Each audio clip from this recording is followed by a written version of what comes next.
ជាទីរាប់អានបាទខណៈពេលនេះខ្ញុំបាទកំពុងតែធ្វើដំណើរតាមដងផ្លូវហៅថាណាមសង្ហៅពីទីក្រុងវិនធើនឹងឆ្ពោះទៅកាន់មណ្ឌលទេសចរណ៍ប្រទេសពណ៌ស្វាយ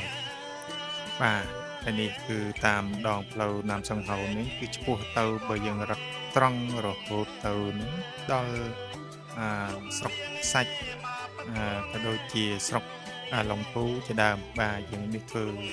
ដំណើរនេះបាទហើយផ្លូវនេះក៏ត្រង់ល្អបាទស្អាតពីធ្វើរៀបចំបានស្អាតផ្លូវរលីងបាទហើយបើគិតថាធ្វើដំណើរពីក្រុងកន្ធ្វើចំពោះទៅនឹងដល់កន្លែងមណ្ឌលផ្ទះពណ៌ហ្នឹងប្រមាណជា5គីឡូម៉ែត្រហើយបងប្អូនទៅមណ្ឌលទេសចរណ៍ហ្នឹងសម្ភារមើលទៅដល់ព្រាម4ដែលបាត់ទៅខាងផ្លូវជីឋាន់ជីសិនបាទហើយយើងចូលទៅតែប្រហែលជា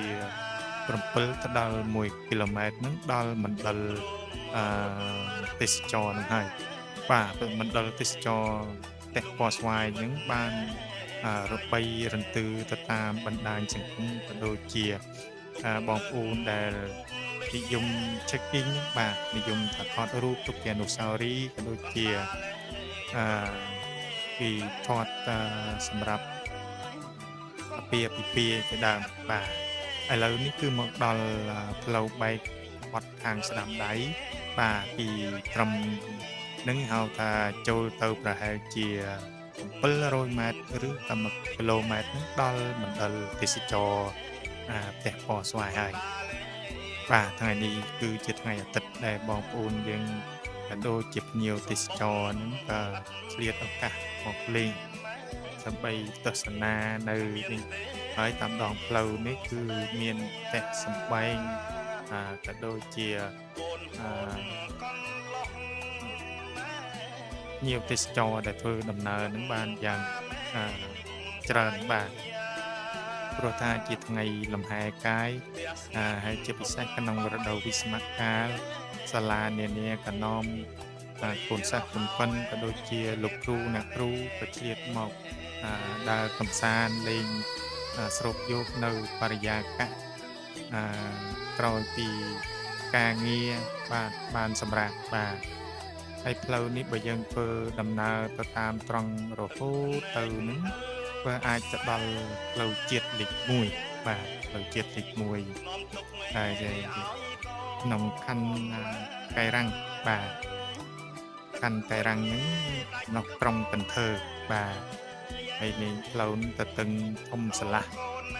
បាទព្រោះថានៅមណ្ឌលទេសចរណ៍ផ្ទះពណ៌ស្វាយហ្នឹងបាទទៅតែល្បីឈ្មោះហ្នឹងបានមិនដល់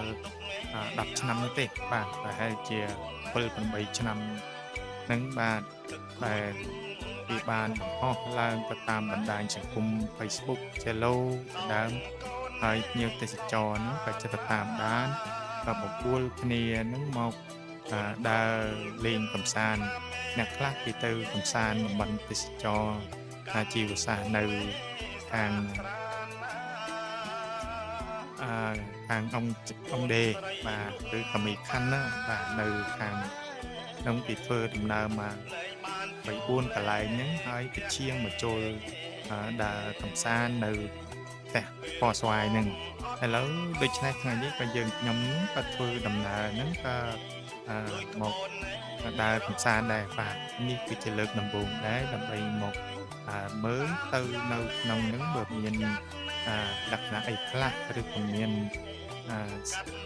ស្អីប្លែកខ្លះសម្រាប់បិទយករូបភាពបាទនេះតាមដងផ្លូវនេះក៏ជិតមកដល់ដែរហើយបងប្អូនឆ្លងស្ពាននឹងតែបន្តិចនឹងទៅដល់ផ្ទះពណ៌ស្វាយបាទនិយាយរួមទៅនៅកន្លែងនេះគេបានរៀបចំទេសភាពបានយ៉ាងស្រស់ស្អាតបាទយើងអាចសន្និដ្ឋានបានថានេះដោយសារតែមានគំនិតច្នៃប្រឌិតដើម្បីធ្វើជាទេសចរទាក់ទាញអារម្មណ៍បងប្អូនយើង មកដើរកម្សាន្ត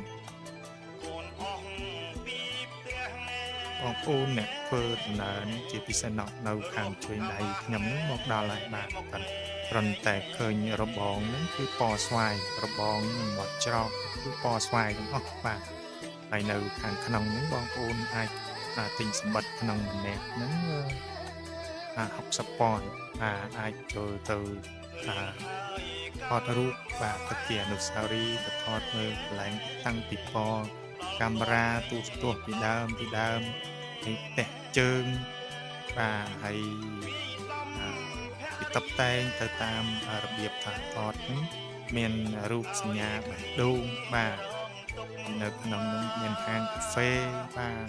គឺនិយាយរួមទៅបងប្អូនចូលទៅអាចទស្សនាហើយនឹងថតរូបទុកជាអនុស្សាវរីយ៍ក្រោយពីការដើរកម្សាន្តពេញ2-3 ម៉ោងបាទគឺផ្ទៃដីនៅទីនេះបាទនឹងគឺធំទលេបងប្អូនដើរជុំនឹងពងយូរដែរបាទហើយវីដេអូបាទដើរបានតែត្រឹមនេះបាទហើយសូមជម្រាបលាបាទ